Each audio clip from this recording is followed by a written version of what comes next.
Okay, hi. My name is Nicolas Kadzur, and we are going to be looking at the software that I created. It is called Upstream, Downstream, Shortest Path Dijkstra. So it's basically made to simulate a all-to-all Dijkstra. And a all-to-all Dijkstra is a algorithm where you look at every point and you try to find the distance of every point to every point. Now, this takes a lot of memory, and since we had millions of queries to do, it was impossible to do a Dijkstra all-to-all. So we basically simulated a Dijkstra all-to-all, but we sped everything up by multi-threading everything. So we can span this over multiple CPUs, and so CPUs for the currently it's on CPUs. Now, uh, so basically, this is a Python software. So what we are seeing here can be open in any text file reader, but I am currently running this on a Windows machine with so it hasn't been tested on Linux. I imagine it works, but we would need to check.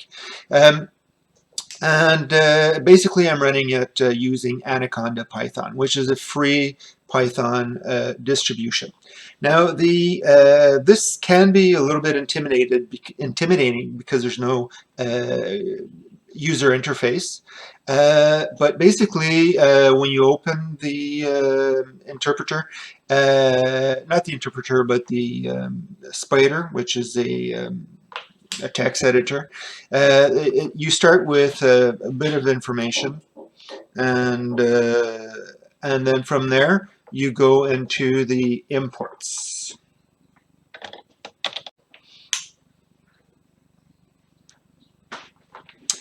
Okay, so after the different comments, the next section in there is your imports. So I like to go through the imports one at a time, so you can see that if there are errors, you will find them right away. So right now I'm going by pressing F9, and I've went through the imports. So once you've done this, you basically, if you haven't had any errors, the software should work quite well.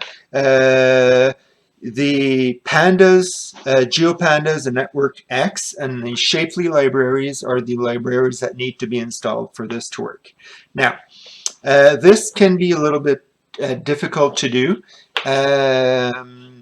But I mean, it's not very complicated, but there are conflicts that can happen. So I could help you set this up. Now, you basically what you need to do is fairly easy. So here I have the files that were sent to me by Renee. And basically what we need to do is simply fill out the variables which are found in this section here. So the variables are include well-known text in roots. So that is basically what you guys are looking for. I was not looking for this. I was looking simply for the length. But in your case, a well-known text is basically a a format that is a text file, but you can create lines, you can create polygons, you can create any shape in a GIS by using this, and but by writing it in a text file. So it's like writing to a shape file, but with the added convenience that it's in a text file. And this can be read by with no problems by QGIS. So the next variable that needs to be placed in here is simply in my case, it's basin, but this would be the area where you're working. And then we have the input file for the network file, and also the input file for the points. So the points is basically the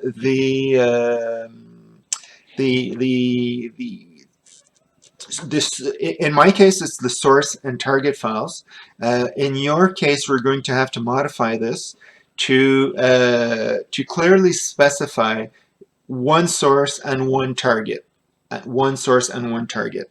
So currently, it's only taking a whole bunch of points, and then it's doing a distance matrix between every possible combination. So that is the part that we need to change for you to work. So I'm basically simply I point the network file for the source target file for the network that I've done.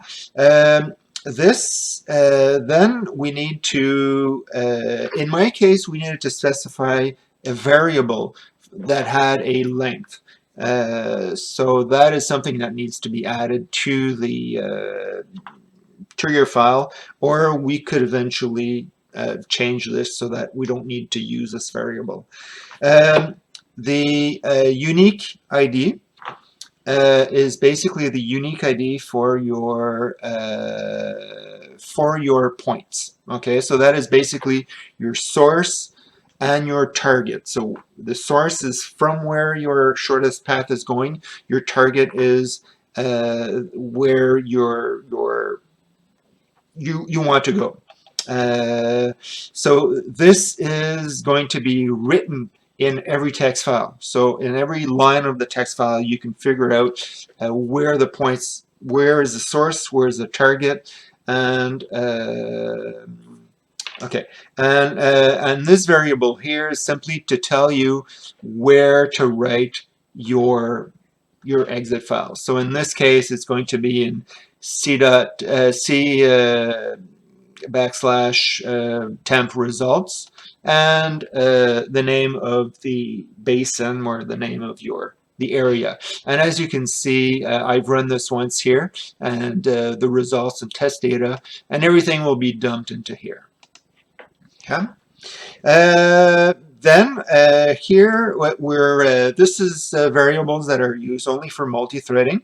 So currently I have 12 threads. So you can either simply put a number here. In this case, I've decided to count the number of CPUs that I have, which is 12, and then to subtract 11. So I'm not multi-threading for now. The number of points to be treated by each thread. In this case here, I've put 45 because I've got 46 points in the section that I've selected. Python starts counting at 0. So what I'm going to do is simply look at the first point, and I'm going to look at the nearest distance from this point to all other points. Okay, so for this demonstration, I'm not going from one point to another. I'm going from one point to every other point in a single file. So this is what we would need to change. And I've decided simply to go through 45. So this way, it's what will happen is that if you have your files are going to be broken down in chunks of 45 lines of 45 solutions, and this is caused by the fact that when we are multi-processing, we are sending these chunks of questions to the different threads, and to speed things up, the threads are allowed to write independently to different files, and then we would eventually stitch all these files together afterwards. And then this variable here is basically a size of dictionary. So in this case, if you had more than 5,000 points in your file, normally we would run this with 10,000 points. About halfway through, we would start saving stuff to the hard drive. So this is a way of reducing the load on the memory. And then the rest doesn't really need to be changed, and it's basically just telling the software where to save the different files, and we're troubleshooting some stuff. And after that, as you can see, there's a whole bunch of about 1,000 lines of different functions, and then the software ends there. So the only thing that we need to change is these 3 or 4 variables that are at the beginning here. Okay. So what I'm going to do, so this is a fresh install. I'm simply going to run this, and so it's created the graph, and now it's going through, and it's done. Okay. So if we look here, we can see that I've created both the in my case, when you're doing a Dijkstra or a graph analysis, or to do a shortest path, you need to create a graph. So in this case here, we are using a directed and a undirected graph. This is something that you don't need, but it's built into the program. Because we are basically doing your queries on a undirected graph. So I've added 46 points to this graph, and these are the 46 points that are in the text file. That not the text file, the source and target shapefile. So I've got 46 points. And then it's looking at the network. It's got 112 nodes. And so the nodes are, every time we click on a node in a graph, every time we have a line, sorry, where you have a beginning and an end, that counts for 2 nodes, okay?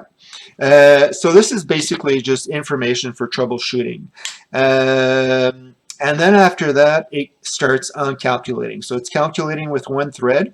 And in this case here, we've got, so for the first, the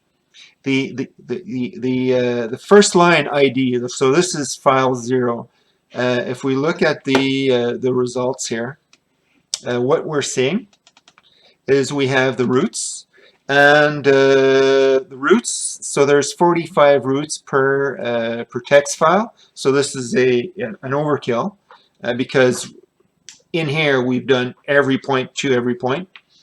So what we're seeing is the first line ID is 0. So the file numbers are named after the order in which they're done. So in this file, we've found 42 paths, and we did not find 3 paths. So we're going to figure out. So in the next file, same thing going on. So basically, this gives us an idea of what kind of trouble we're having with our network. So you can see 34 here is a pretty big problem. So and basically we did this in a few seconds. Okay. So this ends the presentation of software. Now we are going to go look into the results that this gave us.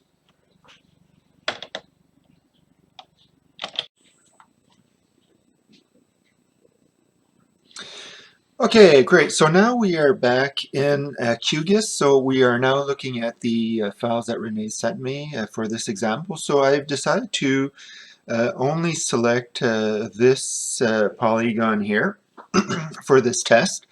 And so basically, it basically gives us this polygon here. So basically what I did is I combined the main trench with the drop ducts in order to create a network, because for a network to work, everything needs to be on the same in the same file. And then I also use the source as targets. So I did not use in this case the distribution points. I simply went, so for this example, I'm going to be showing you all the results of point 1601 to all of the other points within this file. So the only modifications that I did to the file is I added a length file.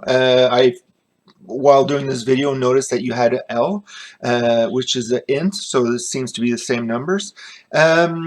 So the reason we need a length file is because we are doing a weighted Dijkstra. So in a weighted Dijkstra, you're looking at a particular weight, which in our case is the length. But when I did the algorithm, I thought that maybe some people would need to have a length which is not based, even though this is geographic information. Maybe they want a length that is not based on a length, a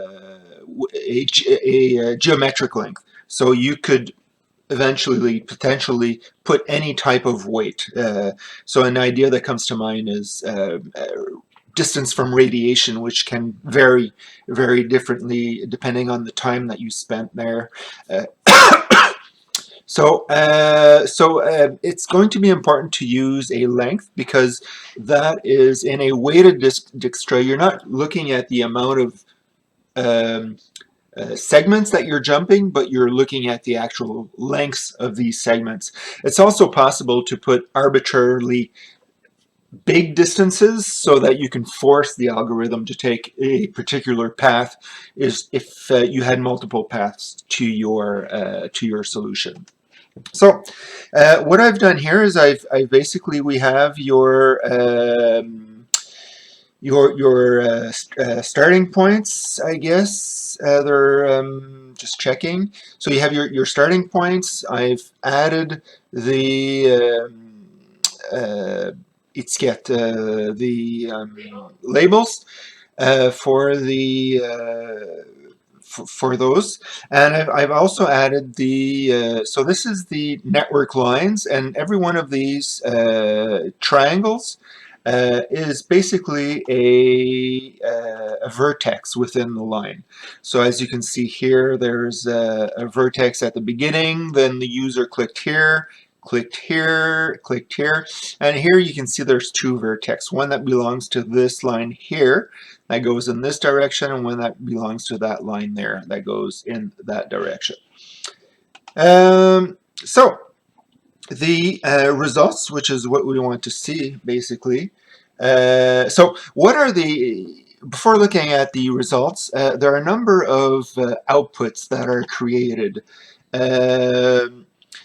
So this is the output of the algorithm. Everything that is in here is created. So we have the roots.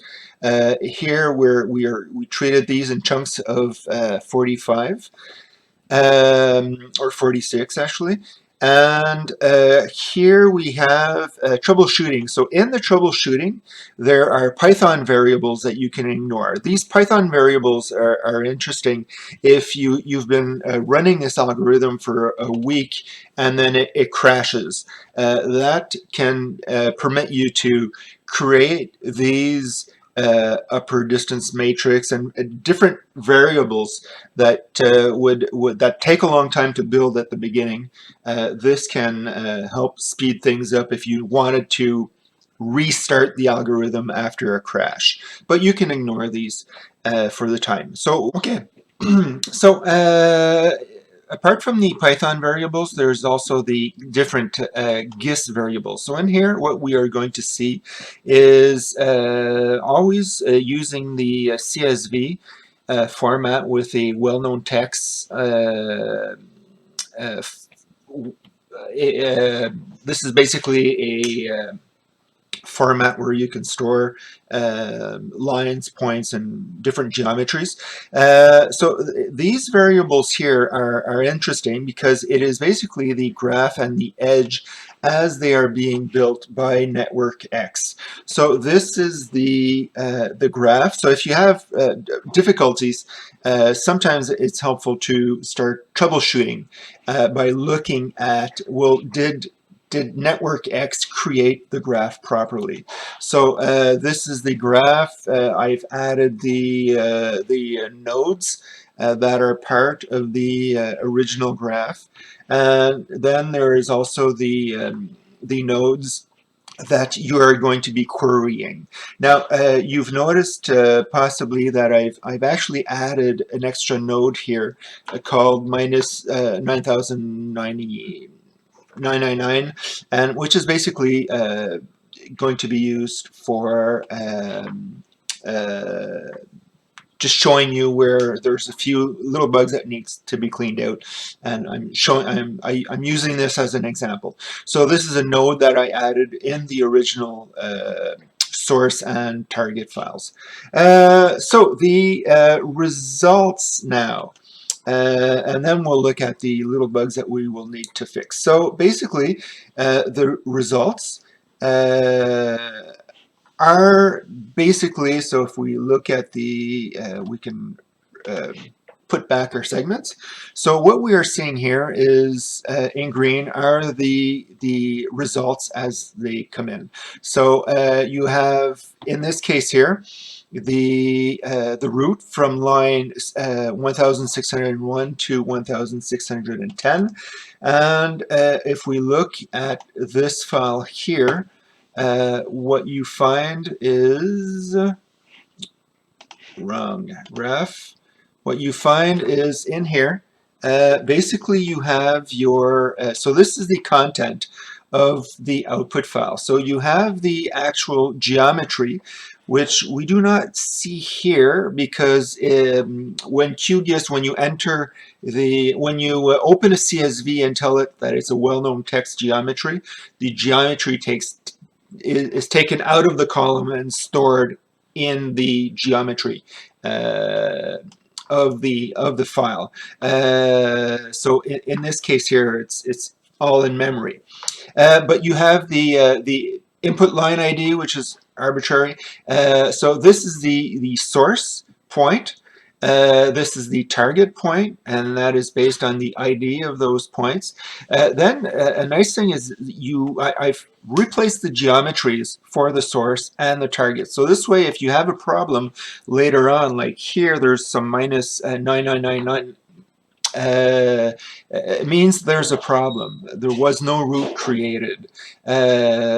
So then it's possible to open the same file and then to look at the geometries and to just select the missing data and to try to find. So we have the percent downstream. So these variables here were basically made to calculate the amount of canoeing you would have to do upstream and downstream.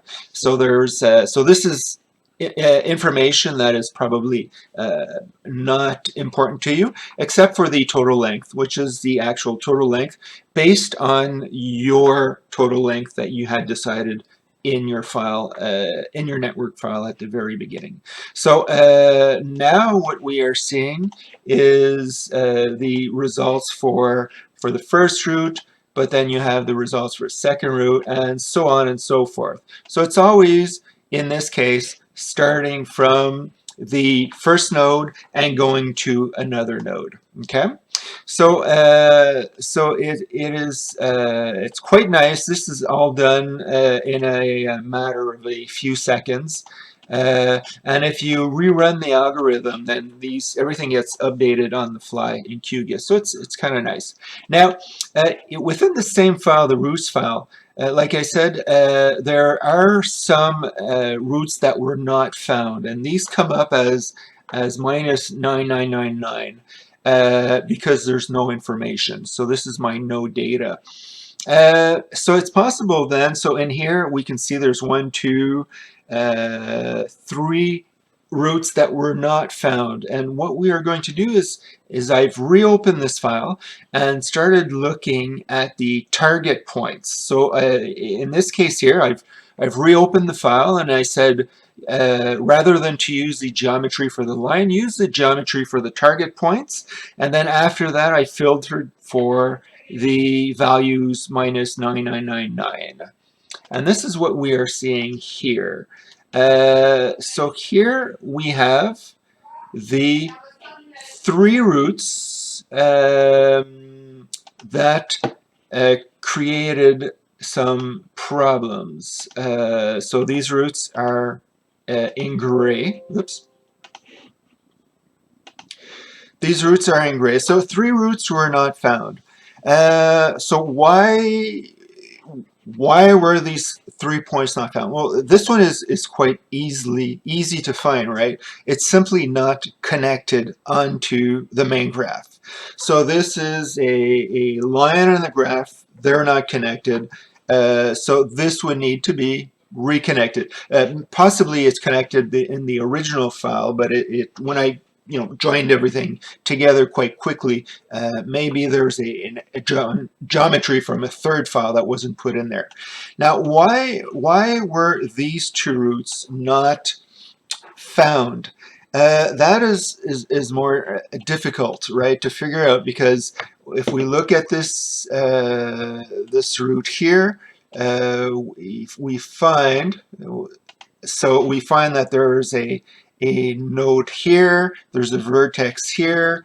So it's difficult to figure out why this was not found. So if we do start playing around a little bit with the nodes from our network, we will notice that here we have one node, we have two nodes that were created here, and we have a node that was created here, probably in AutoCAD.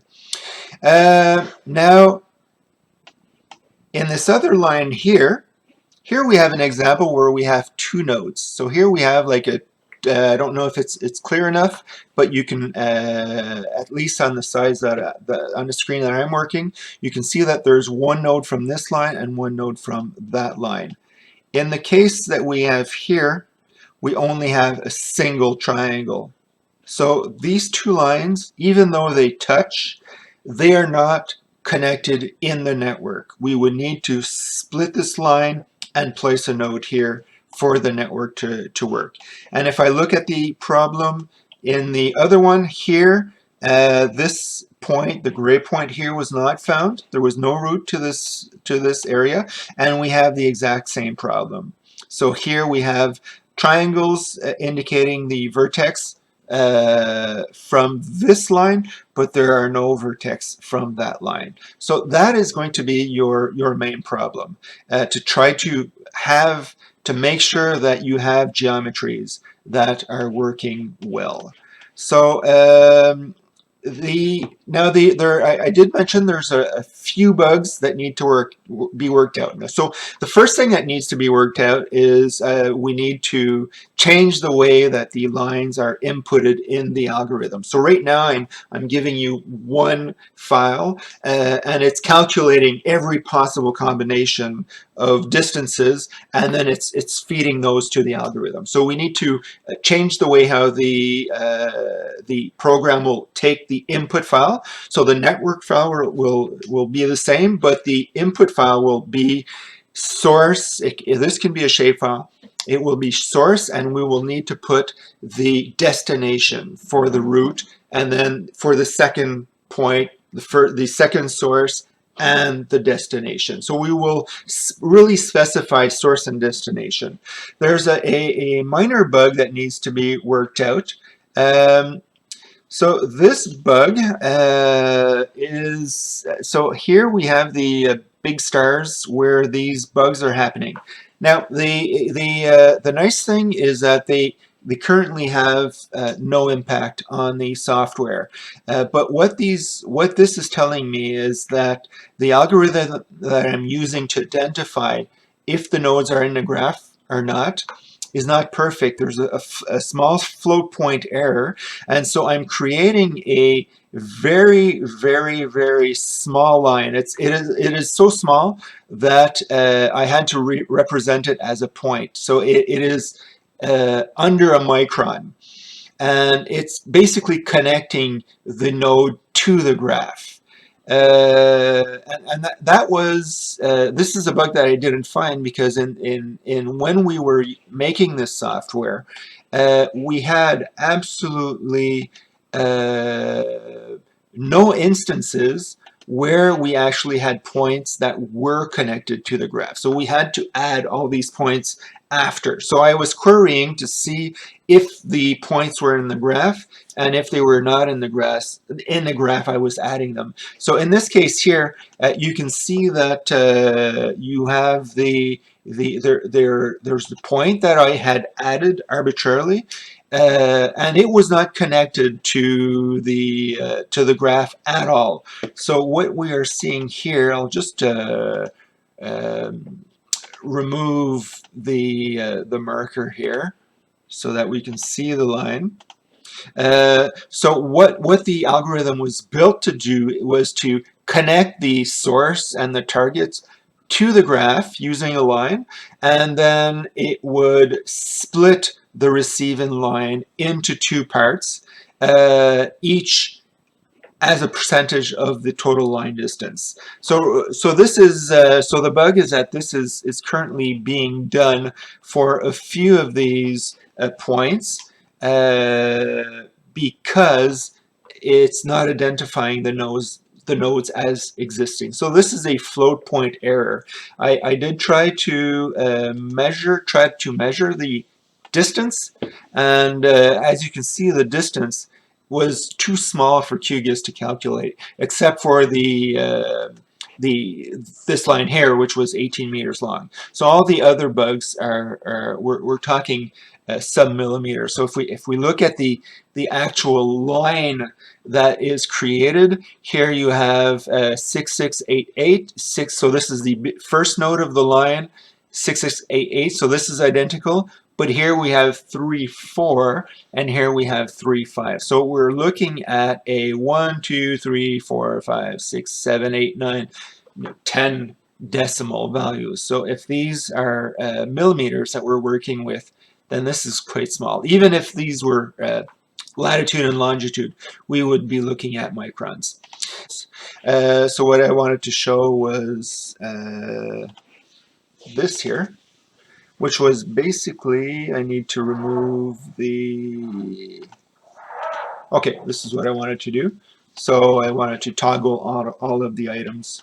So basically this is what the output file is being created, and you've got all of the lines in QGIS. So this is very easily, we can take this, we can export the features as a shapefile, and so by exporting this into roots, so here it's 0 to 45 dot roots dot shape.